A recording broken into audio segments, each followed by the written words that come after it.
Voilà, deuxième épisode de ma vie d'amateur. On accueille aujourd'hui celui qui n'a pas le même maillot que nous, mais la même passion, à savoir Franck Schneider. Bonjour Franck. Bonjour Luc. Arbitre international avec je ne sais combien de matchs à ton actif. Franck, première question, qu'est-ce qui t'a donné le goût de l'arbitrage ? Le goût de l'arbitrage est venu quand j'étais en sport-études à l'époque, en quatrième. Donc j'avais 14-15 ans et j'entraînais, je jouais et j'avais envie de tester l'arbitrage. Et je m'étais dit que peut-être avec l'arbitrage, j'arriverais à un niveau auquel je ne pouvais pas prétendre en tant que joueur. Et j'ai bien fait.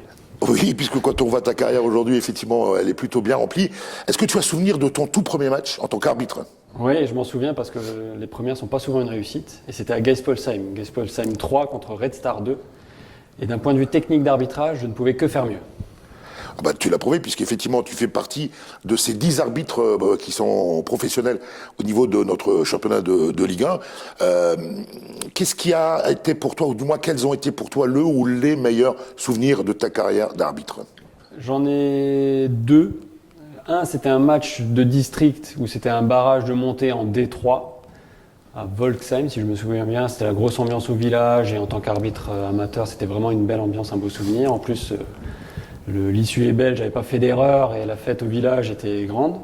Et le deuxième, c'était la finale de la Coupe de la Ligue en 2017, entre Paris et Monaco, qui étaient deux quarts de finalistes Champions League à ce moment-là, avec Mbappé encore à Monaco, et c'était aussi une belle fête, la famille dans le stade, voilà, un grand souvenir. Alors tu te promènes tout au long de l'année, et quand je dis te promener, c'est pour pour faire ton métier, et tu rencontres forcément de grands joueurs. Quel est le joueur qui, dans toute ta carrière pro, ce coup-ci, t'a le plus impressionné ?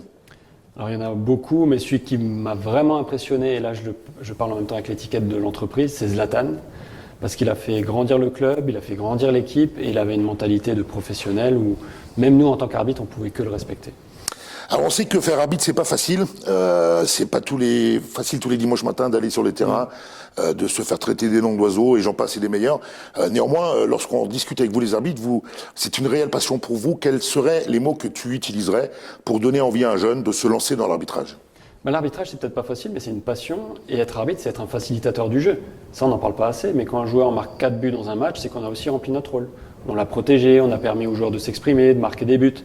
Donc, on est avant tout facilitateur. Des fois, on sanctionne, mais c'est toujours pour faciliter. Et quand on est jeune, justement, c'est quelque part l'opportunité d'acquérir ses compétences managériales, de leader sur un terrain. On est amené à être sur différents terrains tous les week-ends, on voyage. Plus on monte dans les échelons, plus on voyage loin. Et aujourd'hui, je voyage 170 jours par an, en Europe ou en France. Donc c'est vraiment cette passion du management et cette passion de l'agilité et de la diversité.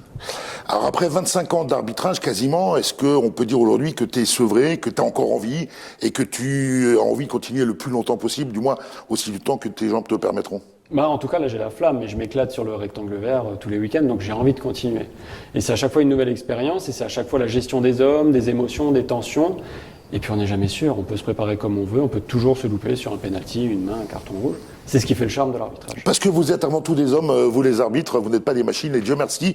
Donc si vous aussi vous avez envie de suivre le destin de Franck Schneider et un jour de vous retrouver avec un bel écusson FIFA accroché à votre poitrine, toutes les infos sont bien évidemment sur le site du district d'Alsace de football. Franck, merci d'avoir joué le jeu, merci d'être venu nous voir. Merci Jean-Luc, avec plaisir.